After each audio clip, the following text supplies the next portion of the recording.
Today I am playing a Harrelson 909. I believe this horn was built in 2006 in my Waconia, Minnesota shop, back when I was still in Minnesota. And I just played a few notes on this horn. I'm not going to talk a lot about it yet, but I did notice that this second slide was dry and it was rattling. So if at some point you end up with this 909, make sure to keep that greased with some thick grease because it had a little buzz to it.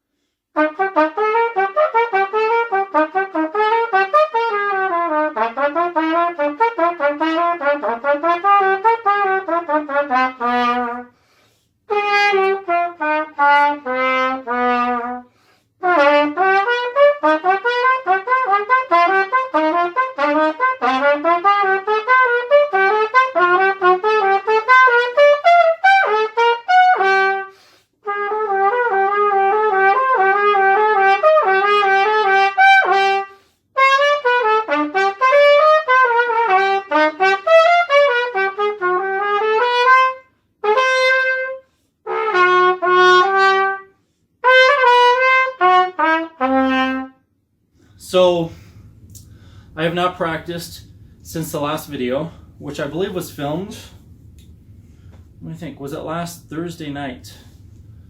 And today is, I don't even know what day it is. Today is Wednesday. So I've not practiced for almost a whole week. My parents came to visit and I have not practiced since then. And I have the Muse project, which has really taken up all my late hours. So after hours would have been quite boring for you guys because for the last several days I've just been in the shop really late machining variations of the Muse braces.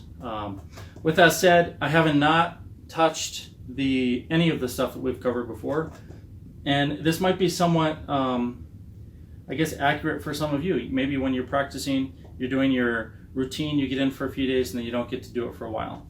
For me personally, I feel like there's a good chance that for the next 2 weeks, with the exception of maybe tomorrow and Friday, I'll probably get to play every day for the next 2 weeks, or those 12 days. So that's a good thing. And then we have Thanksgiving, and I'll be traveling for Thanksgiving, so I'll probably have a week off the horn unless I bring one with me. If I do bring one, then I'll make sure to record these videos and share them with you.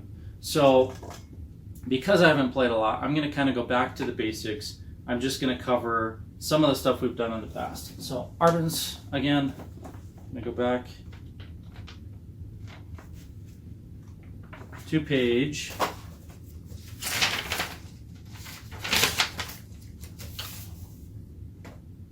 I'm on page 28, number 19.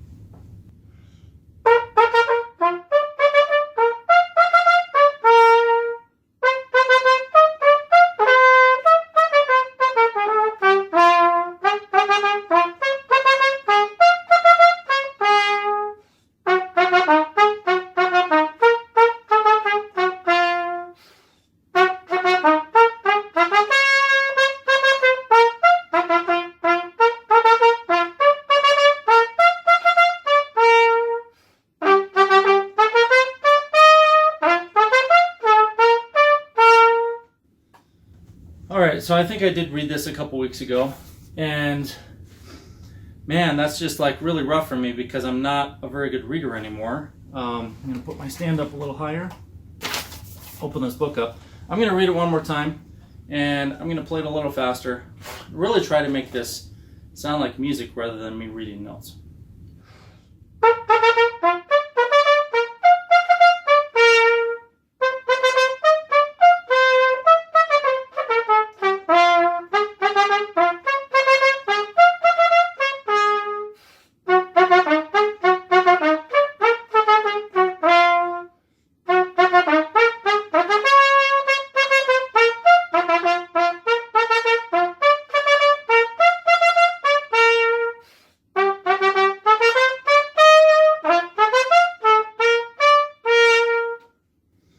Alright, that's a little better.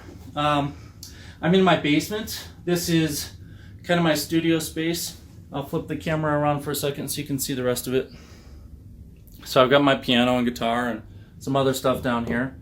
But this is actually the first time I've ever really practiced down here.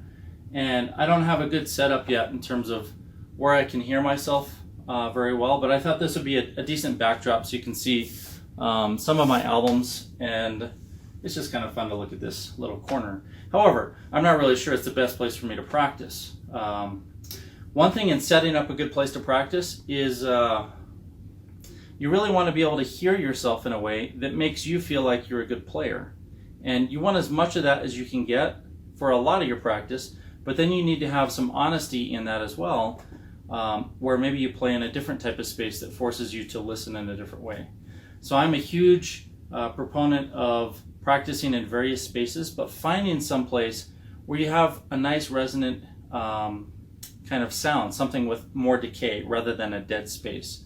This space right here is actually pretty dead because we've got carpet on the floor, the ceilings are pretty low, and I'm playing right into one of our other bedrooms, and the sound is getting lost in there. So I'm going to go close that door.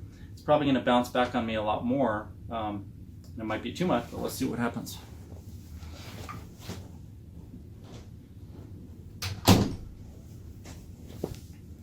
Okay, I'm going to play the same thing and see what kind of feedback I get this time.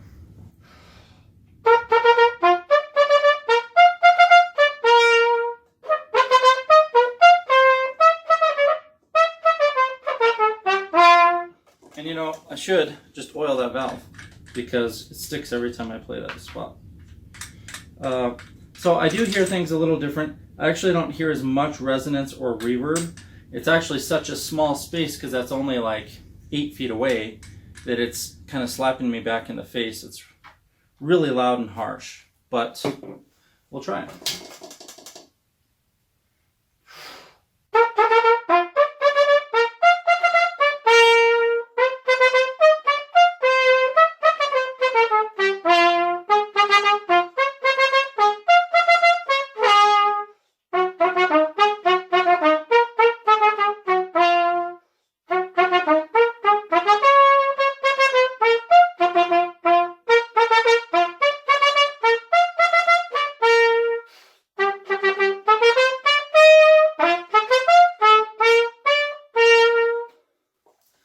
It's better.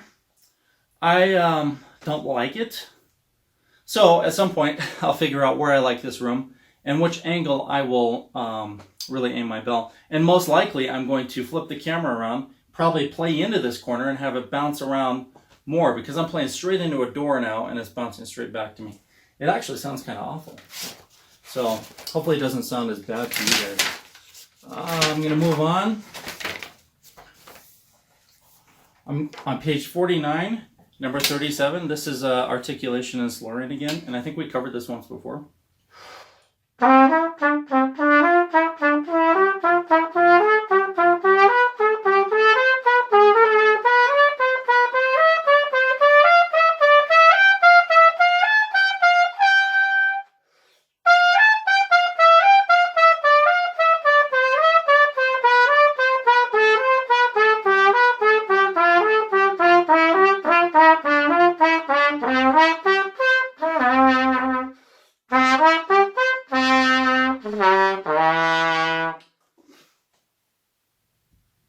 Something in this room resonates on some of those notes. Yeah, an F sharp, whatever it is. I don't know what's in here that's doing that. My guitar, maybe. Yeah, it's probably the E string. So, yeah, that was 37. I would play this in every key, so you want to transpose.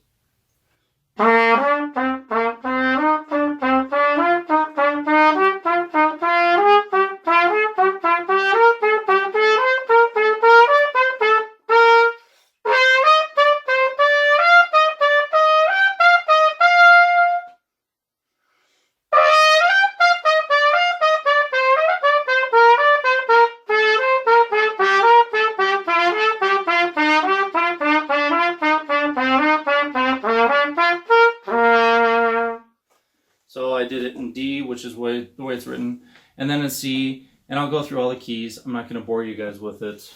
You're not going to hear a whole hour of my routine today. Page 59.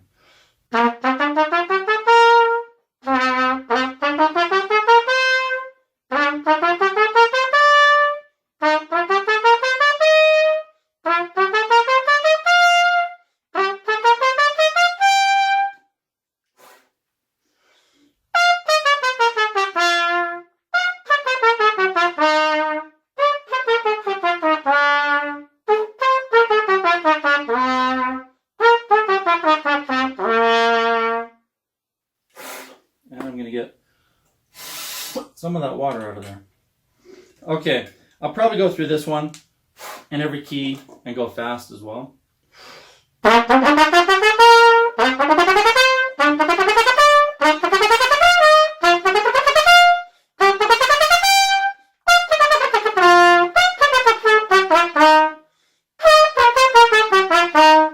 Sorry guys, I still have that sticky valve.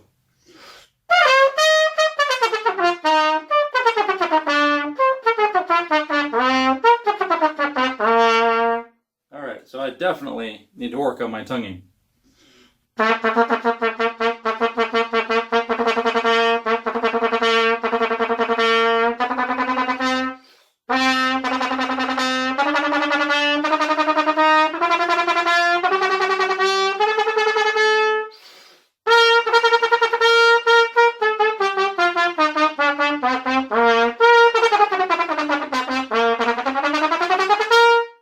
So it's coming back a little bit. I'm pretty rusty. And when I find that I have all these deficiencies, then it's hard for me to keep moving on because I'm like, oh man, I really just want to fix every little thing.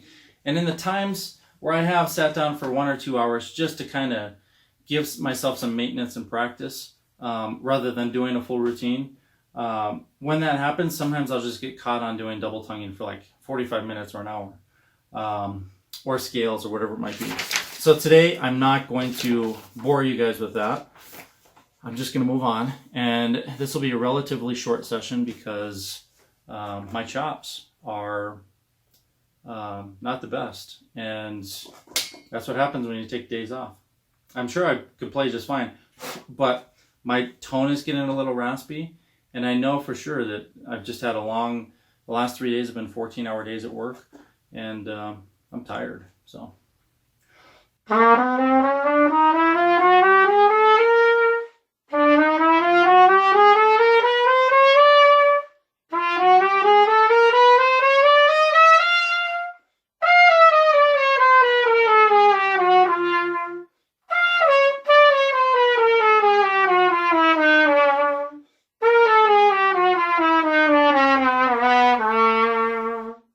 So that was page 76, number 1. I am going to work a little bit on just my airspeed and air pressure. And this is something I've talked about for a very long time. And it's very helpful for all players, whether you're a beginner or you've been playing your whole life, whether you have Grammys on the wall or whatever it might be. Thinking about what kind of air pressure you need for each note and memorizing the feeling of creating that air. And I like to talk about it as air speed. So like when you're playing a really low note, it's just really slow air.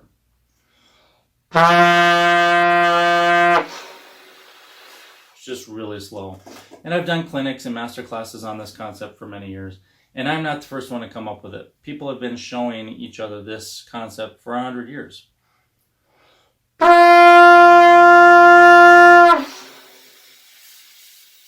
It's not nearly as much air volume, like if I put it all in a big balloon and let it out, but it's coming out at a faster speed because I have a smaller opening. Not as much air is coming out, but it's moving faster. Instead of really slow air, it's like twice as fast per octave.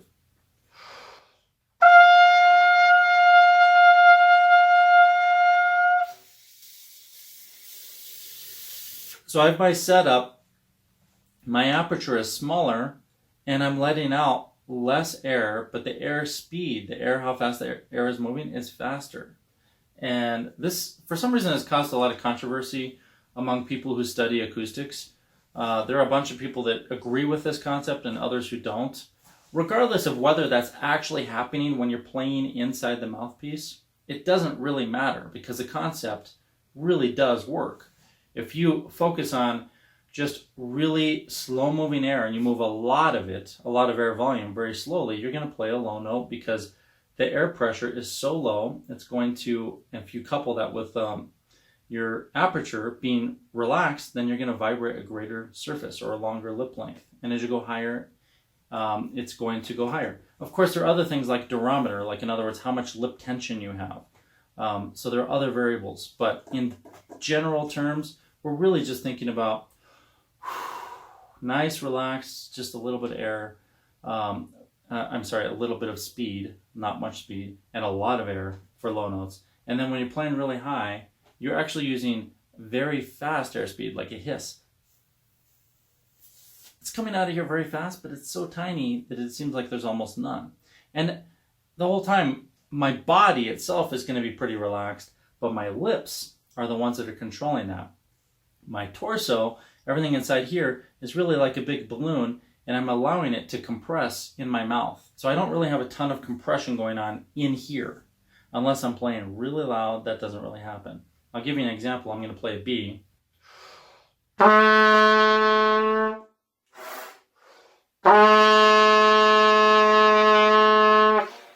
It's just a lot of air coming out. A lot of airflow, but it's not moving very fast.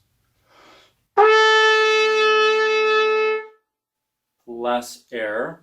It's moving faster, and my air pressure in my mouth is higher. Now my air pressure is a lot higher. My tongue is really starting to raise up, and inside here, the pressure has gone up considerably. When I do a really high B, close up a little too much there. When I play a really high B like that, it's a lot of pressure. And if I want to play it loud, then I have to start to force down here. But if I'm playing soft, I can control it just with my lips and my tongue and everything inside my mouth.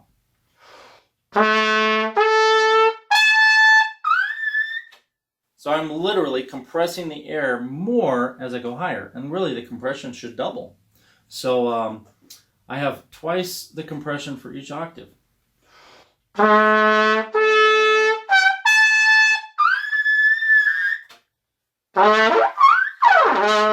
When I do lip slurs like that, then I am literally changing the compression inside my mouth to really high compression and really low.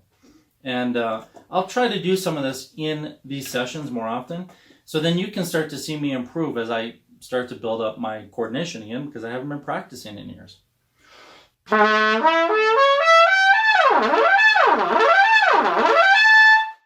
So I'm just changing everything inside my mouth. There really isn't a lot happening down here. People who say, you have to do all this stuff for really high notes. Well, that really doesn't come into play unless you're playing high notes overly loud, like overpowering. If you're doing it in a natural way, then you should use a lot less air as you go higher. And a lot of that change is going to happen here.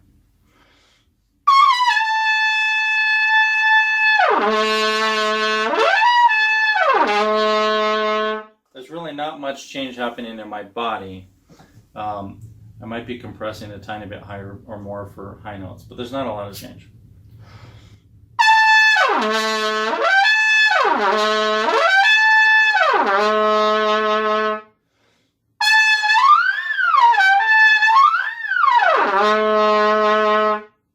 All right, so that's going to be my whole session for tonight. I want to thank you for joining me and checking out the Harrelson 909, which again was from 2006. I think next session I have the Shire's Destino number 3. So if you're interested in the Doc Severinsen Destino, you'll see that in the next session. All right. Thanks for joining me. See you next time.